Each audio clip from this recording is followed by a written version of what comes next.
Bonjour Madame Hamon et merci pour votre présentation. J'aimerais connaître votre position sur 2 points. Le premier porte sur l'Europe de la santé.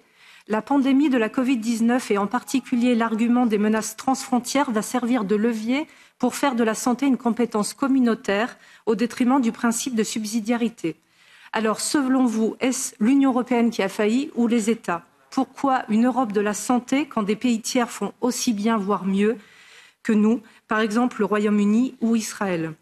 En quoi un renforcement de l'ECDC serait un signe d'efficacité alors que l'agence a fait preuve pendant la crise de manquements que l'on peut difficilement imputer à une question de prérogative, par exemple l'évaluation des risques.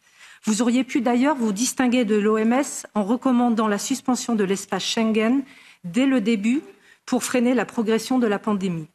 Ce qui m'amène à mon deuxième point, les méthodes et la gestion des données.